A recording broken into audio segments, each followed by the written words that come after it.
Some athletes are good. Some athletes are great.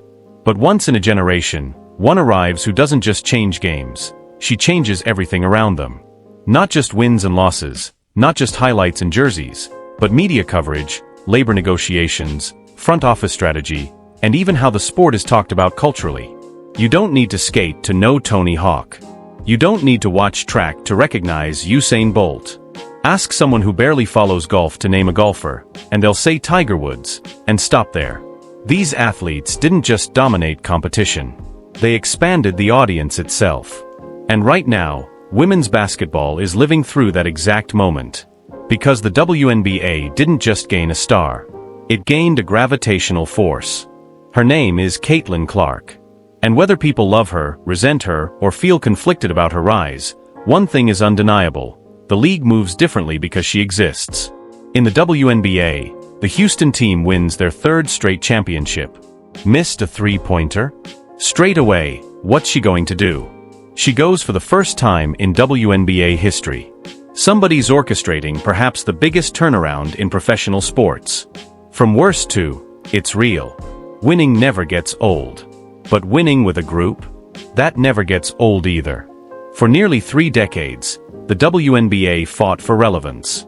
It fought for broadcast windows, for investment, for respect. Then Caitlin Clark arrived, and suddenly the league didn't have to convince anyone of anything. People who'd never watched a women's basketball game didn't tune in out of obligation. They tuned in because something felt must-see. And that distinction matters. Obligation creates spikes. Curiosity creates habits. Whenever an athlete rises this fast, tension follows. Some fans say coverage is unfair to other stars.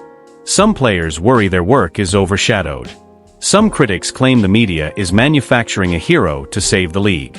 The question seemed philosophical at first. Is Caitlin Clark really that dominant? By 2025, the question became mathematical. Clark's NCAA championship game in 2024 drew nearly 19 million viewers. Every women's basketball record shattered. Multiple men's tournament benchmarks broken. Even NBA Finals numbers eclipsed. But executives weren't shocked by the peak. They were shocked by the staying power. Her WNBA debut? Most watched game in ESPN WNBA history.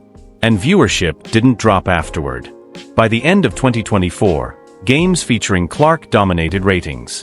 Road games outperformed traditional powerhouses. This wasn't fandom, it was structural behavior change. By 2025, attendance surpassed the league's inaugural 1997 season. Expansion markets became real conversations, not dreams. Attendance doesn't respond to marketing. It responds to belief, and belief showed up in person.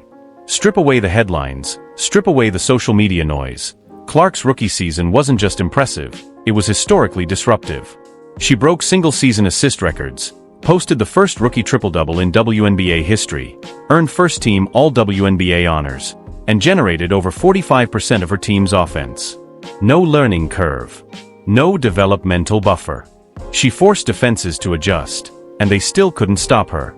Her average three-point attempt distance hovers around 28 feet.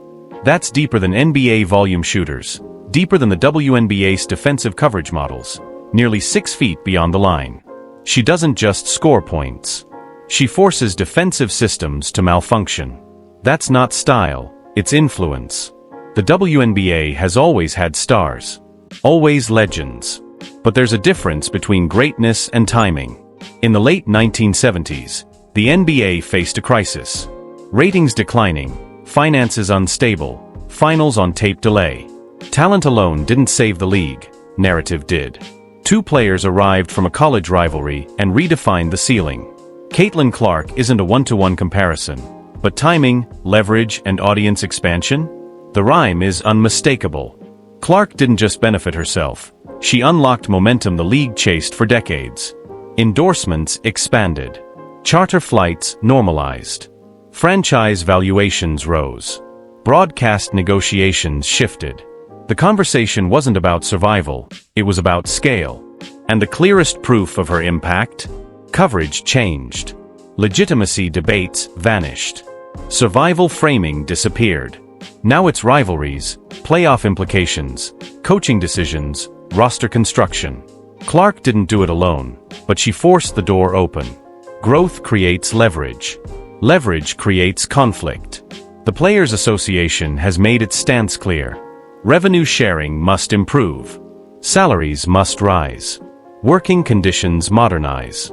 A potential work stoppage in 2026 is no longer speculative. Here's the paradox. Clark is both the league's greatest economic engine and the point-amplifying labor pressure. Without her, a strike is painful. With her, it could be catastrophic.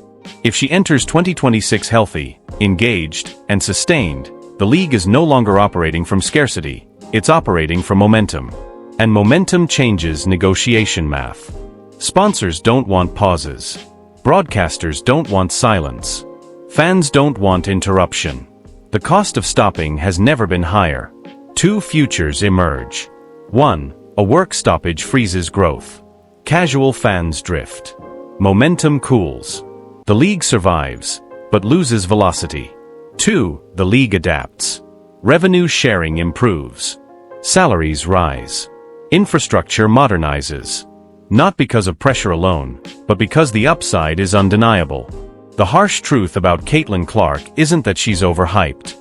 It's that the league wasn't prepared for the scale of transformation she triggered. She didn't just meet expectations, she redefined them. And once that happens, there's no going back. The WNBA isn't asking to be noticed anymore. It's deciding how to handle being watched.